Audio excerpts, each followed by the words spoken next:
Next to diamond, turquoise is probably the most imitated stone in the world. We have a bunch of blue stones on the table that may or may not be turquoise, and Charles is going to walk us through what they are and how to tell them apart. This is going to be so interesting. I understand we are actually going to give away one of the stones on the table. Oh, which exciting. is really exciting. Stay tuned to find out how you can win it.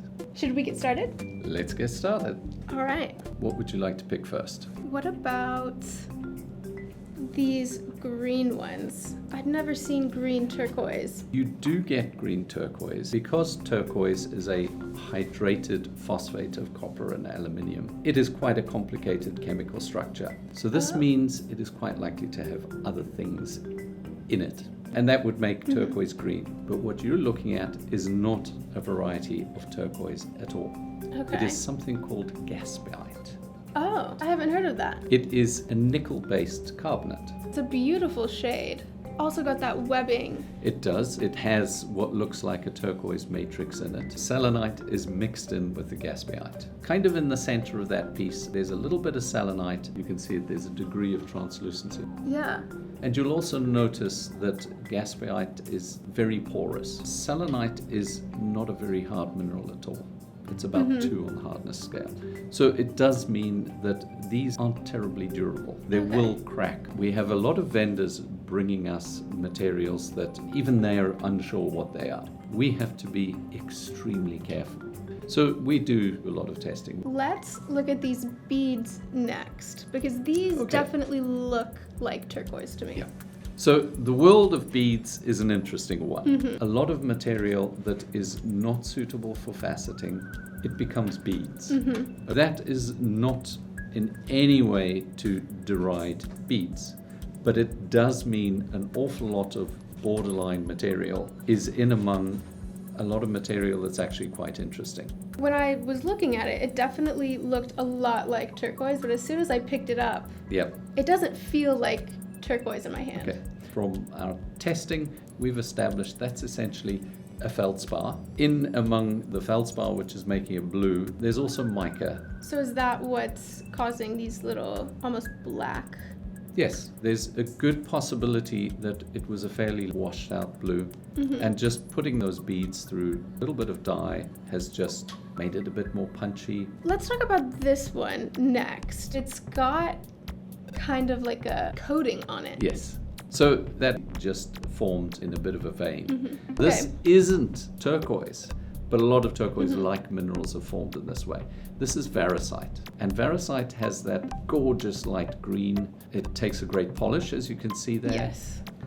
So there we have it with and without matrix, smooth and even, and if you were to look at that under the loupe, you wouldn't see any of the porosity that you could spot with the green gaspite there. Like turquoise, this is a hydrated aluminium phosphate, but it's colored by chromium and vanadium.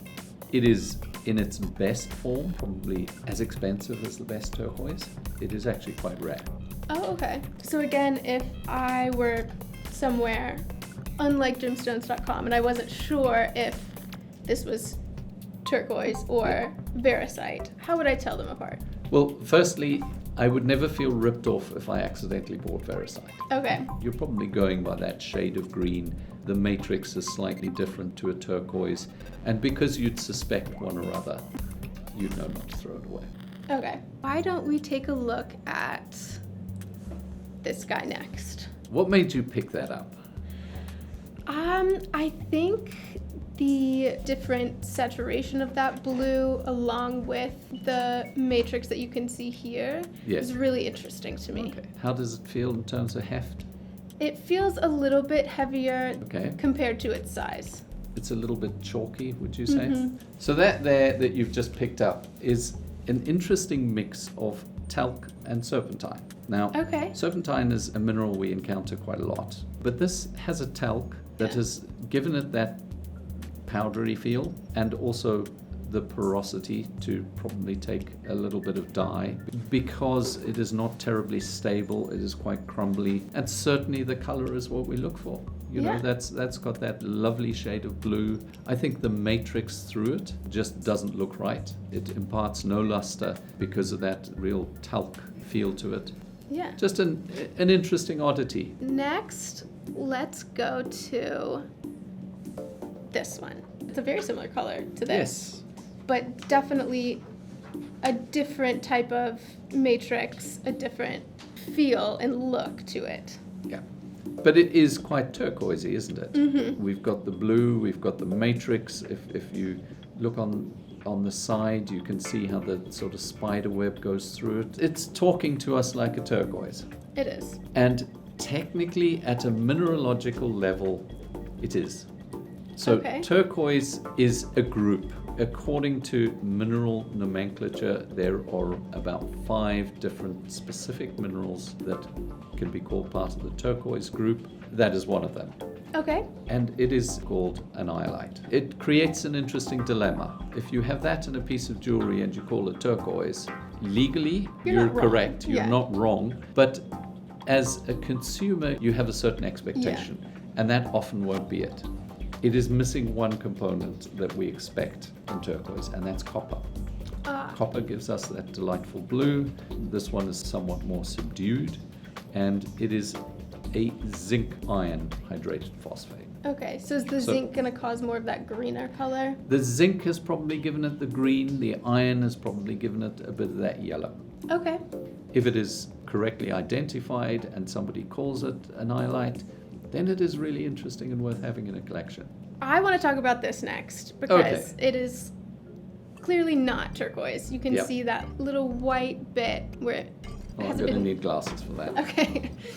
Has it been dyed and then the dye doesn't quite get through to the center? Yes. Very often when we see things that are sold as turquoise that we know to be imitations and people maybe aren't being very honest about it, there are 2 minerals that are porous enough to take dye, they stabilize well, and they will take a little bit of polish, and they do everything that we expect.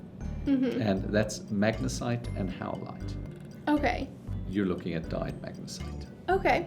In our experience, we see mostly this material is magnesium carbonate, can have that slightly crazed look that hints at a matrix. And because there's an awful lot of this material, they can be very consistent in their production. Yeah, you can definitely see between these, there's very good consistency. In the wider consumer market, we want stuff that is consistently colored, and it's just not possible. That's part of the beauty of gems and minerals, is that difference. But that does create a market for this material, but we will make it absolutely clear it is dyed magnesite. So a couple of things on identifying this material. The first is what we really don't like to do, which is destructive testing. Right. You know, obviously you can see that one's been bashed in half, and we can clearly see that that has been dyed. The other thing is to be a little bit sneaky again and perhaps use nail varnish remover. The back of a match, you can split in half. You've got something small enough to dab in the nail varnish bottle and just gently rub it on an end and look for some of that dye coming off. And then that veining is quite distinctive. It looks more like deliberately aged porcelain. These beads, essentially the same stuff. So dyed magnesite. It's just a carbonate material. They probably powdered it and crushed it into those shapes. So we've got something really consistent there. You could kid yourself that that's been hand carved by somebody. It hasn't. It's been pressed. Yeah. But it's giving us that color. Not quite as much luster as we would hope for, but it's still an interesting material, and it is something you will see a lot of. Let's move on to this skull. This is fun. Alrighty. It's a carving. But has it been carved? Think of it in a different way. That cheeky little grinning skull is essentially just clay. And it's just been dyed, it's been artificially aged. It just has that sort of southwestern Gothic chic, doesn't it? I thought it was fantastic. I picked that up at a show and I was dead chuffed at that little guy. And he didn't cost a lot, because if he was turquoise, he most certainly would have. And it's got that perfect robin's egg blue, doesn't it? It's got probably the right degree of luster too. He's a great little guy. Yeah. But not turquoise. Okay, so let's talk about these, because they go together. Yes. But they look very different. They do. That material is really interesting, always lends itself to some great jewelry. It is chrysocolla. Okay, wow. Beautiful. So it's a copper mineral. That's where we're getting the green from. It is often found in association with quartz, so it can be slightly silicified. It is found in vein-like deposits. It is found in botryoidal lumps, and I think right there you probably have an example of each. I think it's a great stone. The one in your left hand you're probably never going to mistake for turquoise. No. The one in your right would make you do a double take. Mm-hmm. And I think we simply go by how hard that feels, and close-up inspection would show us that there's just nothing we'd expect of turquoise. Yeah, it's almost more speckled. Yes. All right, so this one has a really bubbly texture to it. That is hemimorphite. And hemimorphite is a zinc silicate. It is a very collectible mineral. Mm-hmm. If you were walking around somewhere that you knew had copper minerals and that popped out of the ground, you'd be justified in thinking, oh wow, I found maybe a piece of turquoise. If you take a look through the loop, you'll see that botryoidal form. It looks very spongy. If you look at this bit, there's a dark blue little speck, I guess. What is that, more hemimorphite, or is that something else? Oh wow, that just made this the coolest piece ever. Oh. I actually wonder if that isn't a little touch of azurite. That's what's so cool about small mineral specimens, is you're forced to take a really close look and you find little surprises like that. Yeah. So this is a good time to mention that this is actually from our internal collection, and we will be giving this piece away to one lucky winner. If you'd like to enter, email your name and address to info@gemstones.com. And make sure that you put hemimorphite in the subject line. We will be taking entries up until April 11th, 2024. And we'll be choosing a winner at random. For the full terms and conditions, go to jtv.com/giveaway rules. So for more opportunities to win, I would suggest tuning into JTV, because we are giving away mineral specimens every hour in prime time. So that's from 6 p.m. Eastern Time right through to 2 in the morning Eastern Time. We do love our international viewers, however, this is unfortunately only open to US residents. Okay, next, let's talk about these beads. They do look a lot like turquoise to me. Yes, they do. A little bit like our chrysocolla as well, don't you think? Yes. This is some material that came into us, and it was called African turquoise. When we analyzed that is a mineral called vivianite, which has a very low hardness. These were really high in iron and manganese when we looked at them, and we would expect iron, but the manganese is possibly something to do with whatever they've used to stabilize it. Okay, so next I want to talk about this guy. Yes, I've been waiting for you to reach out for that. What makes you think turquoise or not turquoise? Definitely the color. What are your reactions? The color, that's definitely what you expect from a high quality turquoise. Yes. Looking at the bigger sample there, you can see we've got good crystal form there. And if you look closely, you can see lines of cleavage where it would part. Okay, yeah. So that is amazonite. It is a microcline feldspar, gorgeous color. That's a nice subdued shade of blue-green that would go with just about anything.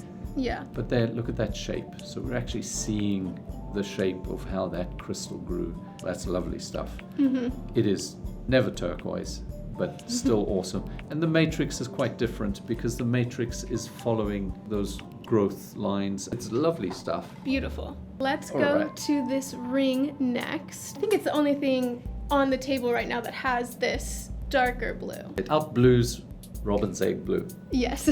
In this particular case, if it looks too good to be true, it probably is. It is a simulant. It is pretending to be turquoise. And like a lot of materials that imitate things, from a laboratory standpoint, it can be a rather confusing mixture of plastics, polymers. We're getting carbonate reading. You're seeing some kind of plasticized clay polymer. It's kind of in the spider web look that I would expect, but they do, like up close, you can kind of see they almost look painted on.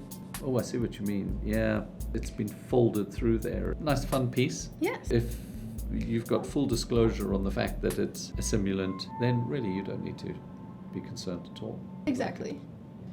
Okay, so we've talked about everything else. Yes. So I think we may have saved the best for last.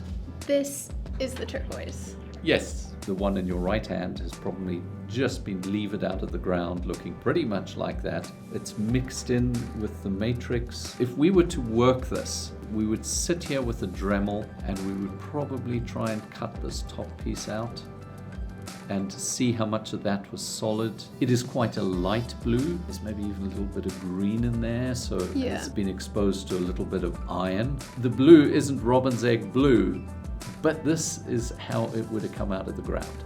And I believe this is from one of the lesser known deposits in Nevada. It's really nice to see it like this, and this is a real treat because you don't often get it like that at all. Now next. These are our robin's egg blue. Yes, these nuggets are from the Sleeping Beauty mine. That is the blue we expect. It's quite a thin piece. Those are quite solid pieces. Which is kind of what we expect from Sleeping Beauty, to have more of a uniform color without all that matrix. Right. That is the classic measure of perfect turquoise. That solid blue that classically, kings and queens wanted in their crowns. These are fabulous pieces. These will be polished down to some quite exquisite little pieces of turquoise. Technically, Sleeping Beauty mine shut in 2012. But material is still being sold. So we're really lucky to get this. Of all the turquoise in the southwest of the United States, it is this Sleeping Beauty turquoise that probably comes the closest to the traditional vision of Persian turquoise, the ideal. All of this has been really fun, but it's an unboxing and we haven't taken anything out of a box yet. So I understand that we have one box. Let's see it. Both of these are turquoise. Okay. Oh, wow. This is big and heavy.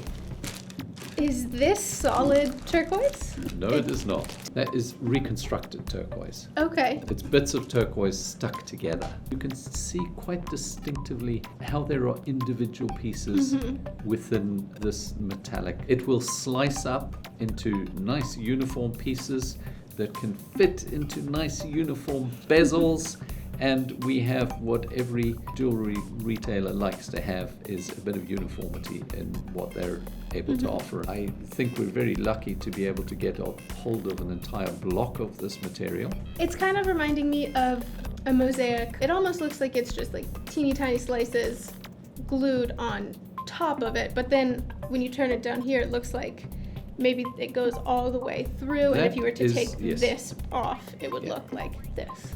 Get consistency through it is actually really tough. It's having to be compacted at some point just to squash it all together, like you'd press down, I don't know, tofu or something like that, if you can visualize that. Yeah. And that's giving us this good, solid, consistent brick. This composite material, it allows us to at least use a lot of small bits. Yes. Nothing goes to waste. It is still little chips of turquoise, and they're all bound together. This is part of turquoise's story. This is key to getting turquoise out to people who can all enjoy it and appreciate it and when it's put together in something composite like this. Now, let's have a look at some of these nuggets. Yes. So we have a parcel here of all natural, untreated turquoise nuggets. Yes, this comes from a location called Cripple Creek in Colorado. Just the raw material. You can see in this an amazing mix. That has really good color. It's got better luster. That's showing us interesting botryoidal habit. And the other piece is good and solid. You don't really see this much turquoise from the same place, all natural, all untreated, together. Yeah, it's a real treat. So yeah, it is for sale, so make sure you check the link in the description down below. Okay, as you know, it is time to take a closer look. Do you know what your pick is? Wow. So this would be my pick. The Amazonite that wonderful sea green that your eyes just sink into. I just think this is a great specimen. I think I'm going to have to go with this hemimorphite. I just think it's so interesting, the texture on it, the way it's formed, and then the little surprise we found right here. I'm super excited for whoever's going to win this. So let's take a closer look.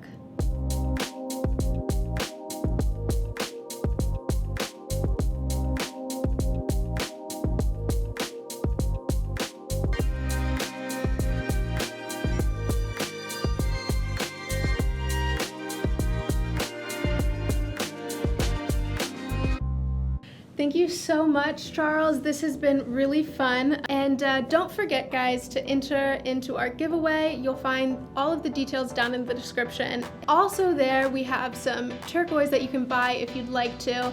Check out those links as well, and let us know down in the comments what was your favorite piece you saw today. Don't forget to like, subscribe, and ring the bell so that you don't miss out on any future videos.